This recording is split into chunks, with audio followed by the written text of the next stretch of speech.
एक महिला भक्त वृंदावन से बिहारी जी लेकर अपने घर आई और तभी बाहर से गोलू घर के अंदर आया और माँ से पूछता है कि माँ, यह कौन है? तो मैया ने बोला, ये भगवान हैं और ये ही हमारे मालिक हैं। अब तो घर में जब भी कोई नई चीज बनती तो सबसे पहले बिहारी जी को भोग लगता। पहले यह सब चीजें गोलू को सबसे पहले मिलती थीं। इससे गोलू बहुत चिढ़ने लगा और मन ही मन ठाकुर जी को कोसने लगा। एक दिन गोलू की माँ काम पर जाते समय बोली, गोलू, यमुना जी से मटके में जल भर कर लाना। जब गोलू पानी भरने के लिए जाने लगा तो जाते जाते बिहारी जी को कहने लगा, खाने के लिए तो सबसे पहले तैयार रहते हो, लेकिन काम तो मुझे ही करना पड़ता है। अगर यहाँ रहना है तो काम करो। कहकर गोलू यमुना जी से जल भरने के लिए चल पड़ा। गोलू जब यमुना जी में जल भरने लगा तो उसने देखा कि यमुना जी के अंदर बिहारी जी विराजमान हैं और कह रहे हैं, ला गोलू, घड़ा हम भर देते हैं।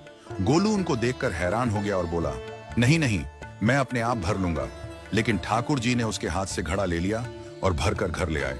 गोलू घर आकर डर रहा था कि अगर माँ को पता लगा कि मैंने ठाकुर जी से काम करवाया है तो आज मेरी पक्की पिटाई होगी। माँ ने घर आकर बिहारी जी को गीले कपड़ों में देखा तो एकदम से हैरान हो गई और कहने लगी कि गोलू, ये जरूर तेरी शरारत है, जरूर तूने ही इन पर जल डाला है। गोलू ने अपनी माँ को समझाने का बहुत प्रयास किया, लेकिन माँ ने उसको डांट कर चुप करा दिया और ठाकुर जी के भीगे हुए वस्त्रों को बदलने लगी। अगले दिन जब माँ ने गोलू को अनाज पिसवाने का काम दिया तो बिहारी जी फिर अनाज का कनस्तर ले आए और माँ को ठाकुर जी के वस्त्रों के ऊपर सूखा आटा पड़ा मिला। तो माँ ने फिर गोलू को डांटा कि तुझे पता नहीं कि ये हमारे भगवान हैं और तू भगवान के साथ शरारत करता है। आज तूने फिर इनके ऊपर आटा फेंका है। तो गोलू शपथ लेकर कहने लगा, नहीं माँ, मैंने कोई शरारत नहीं करी है।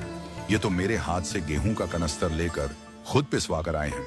गोलू की माँ आज बहुत गुस्सा हुई।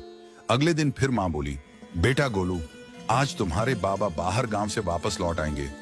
बस आज का ही काम है, तुम जंगल से थोड़ी लकड़ियां ले आना। गोलू फिर डर गया, कहीं ठाकुर जी फिर मेरे पीछे ना आ जाएं। गोलू ने माँ को बोला कि मैं चला तो जाऊंगा, लेकिन बिहारी जी को समझा लो, वो मेरे पीछे ना आए। उसकी माँ हंसकर बोली, हाँ हाँ समझा दूंगी, तुम जाओ तो सही। गोलू जल्दी जल्दी लकड़ियां लेने जंगल में चला गया और माँ काम पर चली गई। लेकिन उस दिन माँ काम से जल्दी वापस आ गई और देखा बिहारी जी अपनी चौकी पर विराजमान नहीं है। वह तो एकदम से घबरा गई कि कहीं गोलू की शरारत तो नहीं। वह भागी भागी जंगल की तरफ गई। तभी उसने देखा कि गोलू के साथ एक इंसान लकड़ियों को लेकर घर आ रहा है। गोलू की माँ यह देखकर हैरान हो गई कि यह तो बिहारी जी हैं। ये क्या हमारे भगवान हमारा काम कर रहे हैं? इसका अर्थ गोलू ठीक कह रहा था। वह जल्दी जल्दी भागकर ठाकुर जी के पास गई और लकड़ियां उनके हाथ से लेते हुए उनके चरणों में गिरकर रोती हुई बोली, हे बिहारी जी, ये आप क्या कर रहे हो? मुंह गरीब का काम क्यों कर रहे हो?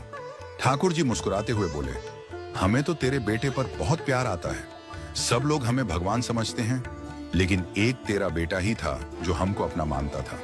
अपना मानकर वो हमें डांट भी देता था, हमारे साथ गुस्सा भी करता था, और जो हमें एक बार अपना मान लेता है तो हम उसके मान के लिए उसके ही हो जाते हैं।